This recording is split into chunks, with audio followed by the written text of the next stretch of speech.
Assalamualaikum warahmatullahi wabarakatuh. Alhamdulillahirabbil alamin. Assalatu wassalamu ala asyrafil anbiya wal mursalin Sayyidina Muhammadin wa ala alihi washabihi ajmain. Amin amma ba'du. Kita jaga juga angka-angka di lembaga survei ya. Jadi kalau surveinya jelek ya kita tetap kerja keras. Kalau surveinya bagus, kita kerja keras lagi biar bisa satu putaran.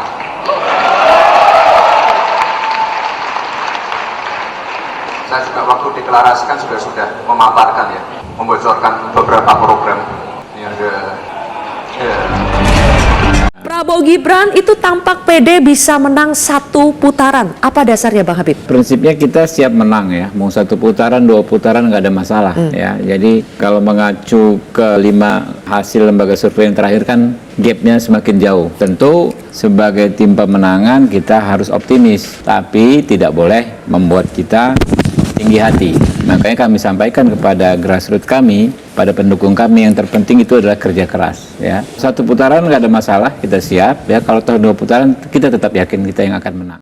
Mengejutkan, Rocky Gerung bongkar fakta rekayasa Pilpres 2024 satu putaran untuk menangkan paslon capres tertentu. Ini pertandingan arogansi aja atau pertandingan pameran. Tetapi kita mengerti bahwa upaya untuk mengefisienkan pemilu itu bukan dengan cara memanipulasi suara, tapi dengan sungguh-sungguh berbuat jujur. Kan itu mestinya kan, semakin jujur semakin efisien tuh. Jadi kalau saya baca terus-menerus ya ini udah 50% dan kalau bisa satu putaran, demi apa? Demi efisiensi anggaran tuh. Itu 2 hal yang agak bertentangan, karena kalau efisiensi anggaran ya bikin aja pemilu itu tanpa baliho-baliho kan. Dan biaya membuat pemilu secara elektronik jauh mungkin 1/10 dari biaya yang sekarang kan, dan sistem kampanye juga diubah-ubah aja tuh. Jadi sekali lagi ada semacam upaya memang untuk menghasilkan satu putaran, tapi bukan secara natural, tapi secara rekayasa. Kalau misalnya kubu Pak Prabowo bilang satu putaran, itu betul-betul kan ada sumber daya dan sumber keuangan yang tinggi kan. Tetapi kalau masing-masing bilang satu putaran, itu artinya masing-masing memenangkan 50% dari kabupaten, dari seluruh kantong-kantong suara di semua provinsi kan. Jadi kalau semuanya 50% berarti 150% dong. Jadi kayak kan. Tapi kita anggap aja bahwa memang di bagian Pak Prabowo ada perencanaan birokratis dan teknokratis untuk menangkan satu pemilu yang nggak mungkin dilawan oleh Anies yang modalnya muter-muter dari kampus ke kampus. Tapi orang juga berpikir justru kampanye di kampus itu efek elektoralnya bisa lebih dalam, karena langsung kita tahu isi pikiran dari teman-teman mahasiswa, dosen, masyarakat sipil tuh. Nah, kita mulai dengar misalnya Pak FX Rudi membuka cerita lama tentang Gibran segala macam. Lalu teman-teman yang lain mulai mempersoalkan sebetulnya bahwa ada ketidakjujuran di dalam pemilu 2019, dan itu berlanjut juga dengan pola yang sama sekarang. Jadi tetap kita nggak susah dipercaya secara akademis kalau itu udah 50% tuh. Karena 50% itu artinya itu menang di separuh dari provinsi di Indonesia, dan setiap provinsi mesti punya suara 20%. Itu secara hukum berpikir metodologis itu kurang masuk akal. Tetapi bukan metodologinya kan yang dipersoalkan kan. Jadi efek dari membicarakan itu 50% naik lagi, minggu depan 52% terus menerus. Jadi dasarnya adalah upaya untuk memberi persiapan mental bahwa kalau terjadi satu putaran memang betul-betul itu terjadi karena kemestian sosiologis. Padahal kita tahu itu adalah hasil manipulasi teknokratis. Rocky Gerung, pengamat politik, memperingatkan adanya upaya rekayasa Pilpres 2024 agar terjadi satu putaran. Ia menilai, upaya tersebut dilakukan untuk memuluskan kemenangan pasangan Prabowo Subianto Gibran Raka Buming Raka. Dalam wawancaranya melalui kanal YouTube-nya, Rocky Gerung mengatakan, upaya rekayasa tersebut terlihat dari pernyataan sejumlah pihak yang memprediksi kemenangan satu putaran.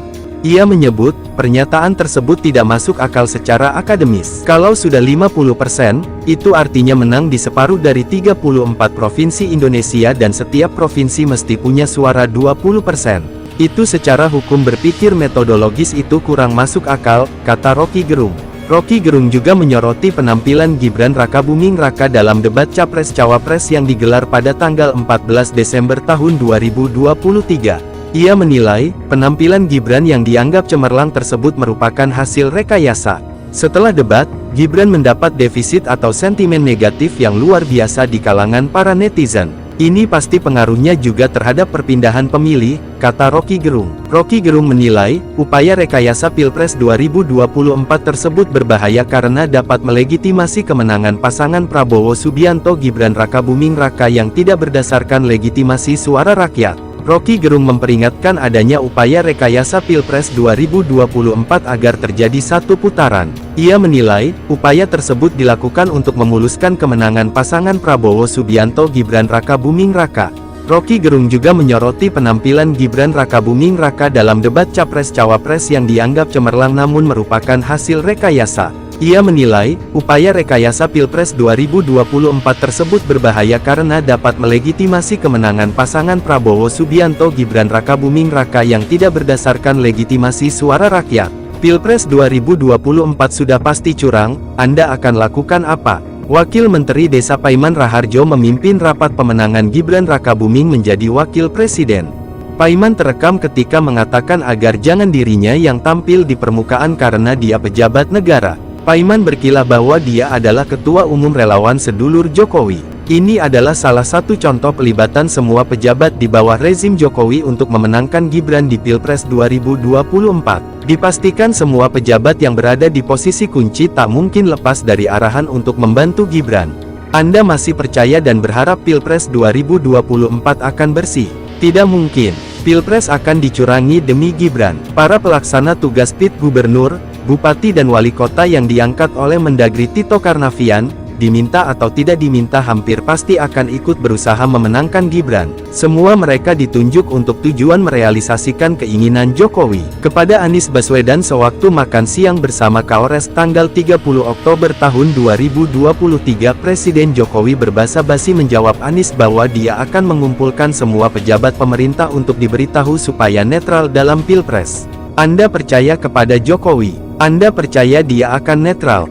Kalau Anda percaya Jokowi akan netral, boleh jadi itu pertanda kiamat sudah dekat. Kita semua yang menginginkan perubahan haruslah berasumsi bahwa Polpres 2024 akan dicurangi supaya Gibran bisa menjadi wakil presiden. Berdasarkan fakta yang kita saksikan di lapangan dan di media sosial, Anies adalah capres yang sangat mereka takuti bakal menang.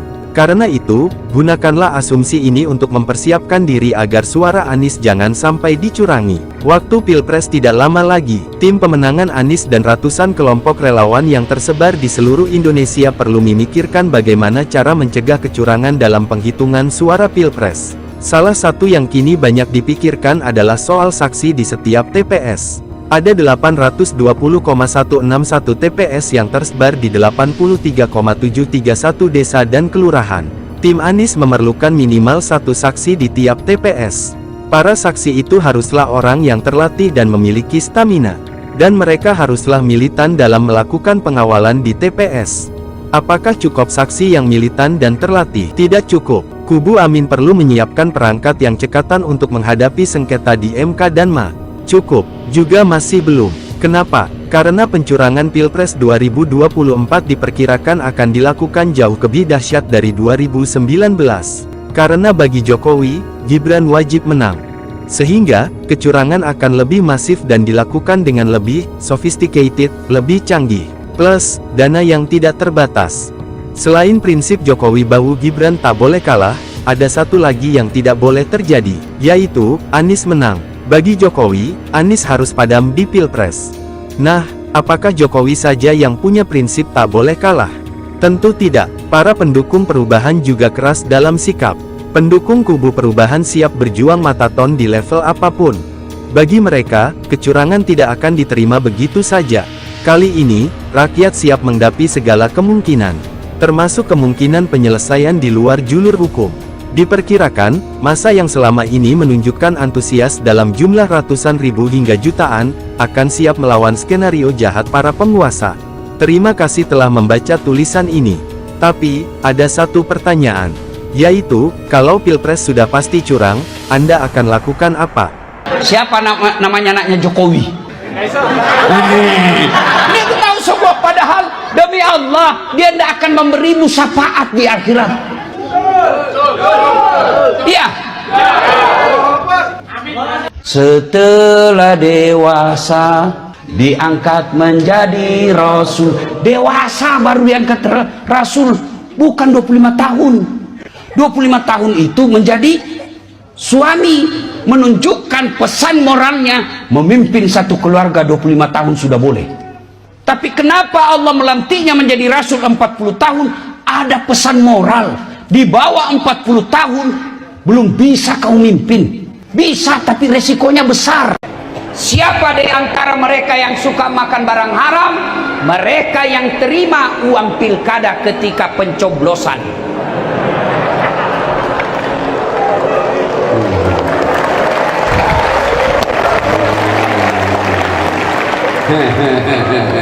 Ini muka-muka serangan fajar semua ini.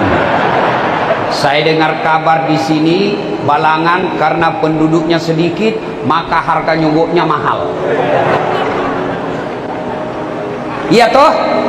Hei. Siapa agama paling banyak di Indonesia? Agama apa? Islam, 88%. Berarti kalau ada pemimpin yang jahat, pemimpin yang korup, pemimpin yang tidak baik, itu karena Islam kalian tidak beres. Saya Islah Barawi terus terang merasa bahagia dan bangga atas penunjukan dari PDIP sebagai cawapresnya Pak Ganjar Pranowo kepada sesepuh saya dari Madura, Pak Mahfud MD. Kalau kita mau melihat sosok yang punya integritas, perjuangan terhadap negara ini demi tegaknya hukum, demi upaya-upaya untuk menghilangkan berbagai tindakan-tindakan kejahatan koruptif di negara ini, maka saya sangat bangga untuk mendukung Pak Mahfud MD. Seluruh masyarakat Indonesia yang masih berharap untuk tegaknya hukum di seluruh Indonesia, maka mari kita dukung Pak Mahfud MD. Beliau punya rekam jejak, tidak pernah punya kejahatan apapun dalam jabatan-jabatannya. Oleh karena itu, beliau adalah orang yang tidak pernah punya kejahatan masa lalu. Beliau juga tidak punya beban masa lalu, dan juga apa yang menjadi beban beliau hanyalah masa depan Indonesia. Mari kita bantu Pak Mahfud untuk mewujudkan berbagai keinginan masyarakat di Indonesia menjadi pemerintahan yang bersih, melawan korupsi, dan juga penegakan hukum yang betul-betul merata, tajam ke segala arah. Oleh karena itu, mari kita dukung Ganjar Mahfud. Merdeka!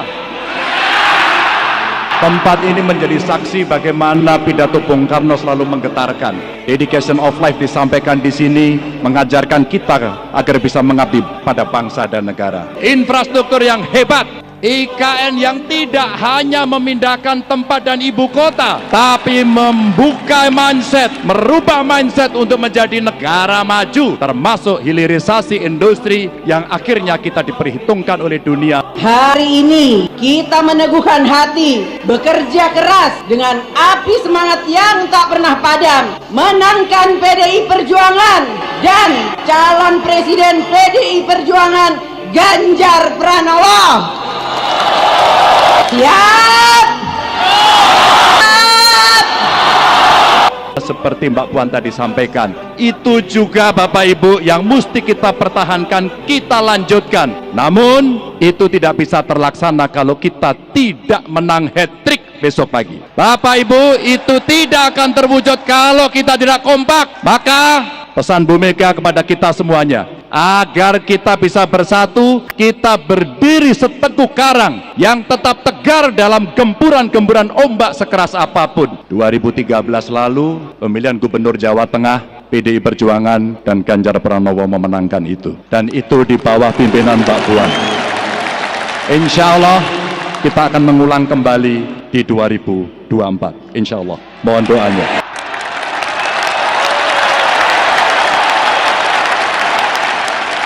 Allah senantiasa menuntun kita di jalan yang diridhoinya. Aku qouli hadza, astaghfirullah li wa lakum. Wassalamualaikum warahmatullahi wabarakatuh.